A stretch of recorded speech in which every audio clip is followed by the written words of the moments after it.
Breaking, Benjamin Netanyahu just sent Britain a 3-sentence threat that ended 75 years of friendship.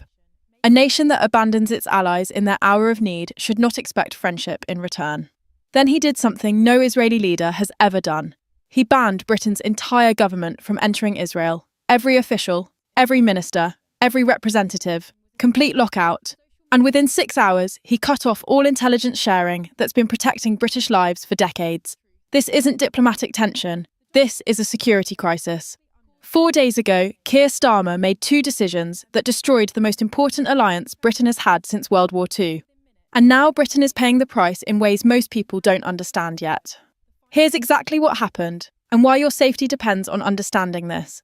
Starmer backed International Criminal Court arrest warrants against Israeli leaders. Then he announced a total arms embargo on Israel. Not just offensive weapons, everything, including the defensive systems that intercept rockets before they hit schools and hospitals. But the decision that turned this into a full crisis. Starmer didn't tell his own government. Dame Barbara Woodward, Britain's ambassador to the United Nations, found out about her country's policy from an Israeli diplomatic protest. Not from London. From the nation filing a complaint. She learned Britain's official position by reading Israel's objection to it. She submitted her resignation letter that same night. And that was just the beginning. If you want to follow how this unfolds, hour by hour, subscribe now, because what comes next will change everything you think about Britain's role in the world. David Lammy, Britain's Foreign Secretary, was flying to Tel Aviv for scheduled diplomatic meetings. The plane was over the Mediterranean when Israeli air traffic control sent the message, landing clearance denied. Just cancelled. No negotiation. Flight tracking apps captured the entire route in real time. The aircraft turned around mid-flight. A foreign minister of a G7 nation rejected like an overbooked airline passenger. Diplomats across the world watched it happen live on their screens. At 9 p.m. Jerusalem time, Benjamin Netanyahu stood before cameras. His entire security cabinet stood behind him in silence. He spoke 3 sentences. That's all. A nation that abandons its allies in their hour of need should not expect friendship in return. The broadcast ended. No questions, no clarification. Within 6 hours, Israel suspended all major intelligence sharing frameworks with Britain, programs worth billions of pounds. Partnerships built over 75 years, gone overnight. Now let me tell you what that actually means for people living in Britain today. Over the past 3 years, Israeli intelligence stopped 17 planned terror attacks on British soil. 17 attacks that would have killed British citizens. That protection just ended. Israeli cybersecurity teams actively monitor Britain's power grids, water treatment systems, and financial networks against foreign hacking and sabotage attempts. That monitoring is being withdrawn right now as you're reading this. Here's a real example. Michael Green's daughter is alive because in 2021, Israeli intelligence intercepted communications about a kidnapping plot targeting her.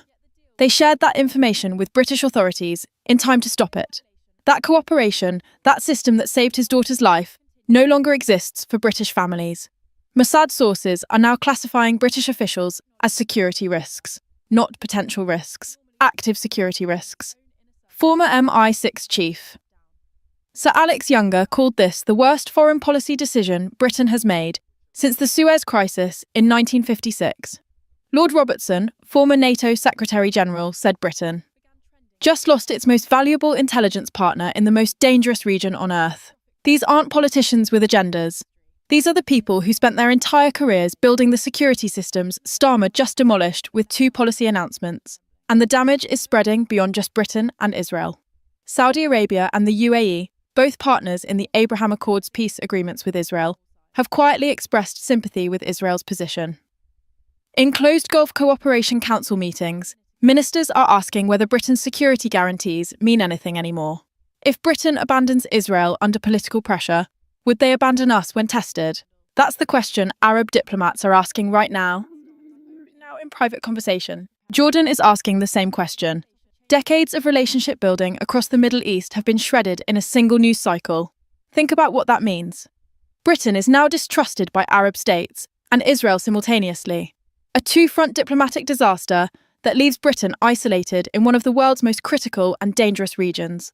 That isolation is real, it's happening now, and it has immediate consequences. Financial markets reacted within hours. The pound dropped against the shekel. £30 billion in annual bilateral trade is now under serious review. British technology companies are being removed from Israeli innovation projects overnight. The hashtag Britain betrays allies is trending across social media platforms. And on British streets, Jewish communities are asking one simple, chilling question. Without Israeli intelligence protecting us, who keeps us safe now? Inside number 10 Downing Street, panic is replacing policy. Defence Secretary John Healey called the decision strategically suicidal during an emergency Cobra meeting. Home Secretary Yvette Cooper was reportedly overheard warning colleagues, "We've made Britain a target without protection." WhatsApp groups inside the National Security Council now have names like foreign policy disaster and damage control. Government insiders aren't debating whether this was a mistake anymore. They're debating how catastrophic it will become. Then came the leak that made everything worse. MI5 threat assessments now circulating inside Whitehall warn that Iranian-backed proxy groups are already probing for gaps created by the intelligence freeze. These classified reports point to planned operations timed specifically to exploit Britain's new blind spots. Read that sentence again. British lives are now at higher risk because of a decision sold to the public as moral clarity and international leadership. Rishi Sunak sees the political opening and he's taking it. He's positioning himself as the restoration candidate. His message is brutally simple. Britain must stand with its democratic allies or it will stand alone. And the polling reflects a massive shift in public opinion. Conservatives surging into the 50s, Labour collapsing into the teens. National security has become Labour's bleeding wound, and it's getting worse by the day. Washington is watching this meltdown with barely concealed fury. The CIA depends on the Britain-Israel intelligence triangle to track terrorist threats across the Mediterranean, North Africa, and into Europe. That network just fractured. One senior American intelligence official said it bluntly to reporters, "If we're forced to choose between London and Jerusalem, we already have." Mike Pompeo, former CIA director and Secretary of State, went even further in a television interview. Britain is choosing irrelevance over influence. History will not be kind. For a nation that has prided itself on global leadership since World War II, those words cut deep. Inside NATO headquarters, France is openly questioning British reliability. Poland, which depends heavily on British security guarantees as a frontline state facing Russian aggression, is asking privately whether Britain would abandon them too under political pressure. These aren't abstract diplomatic concerns happening in some distant conference room. These are questions being asked right now in every allied capital that once trusted the United Kingdom without hesitation. That trust is evaporating in real time. The economic damage is immediate and severe. Israeli venture capital funds have frozen British investments overnight. £4 billion in technology partnerships are being redirected to American and European firms. The City of London, long a magnet for Israeli tech companies seeking stock market listings, is hemorrhaging credibility.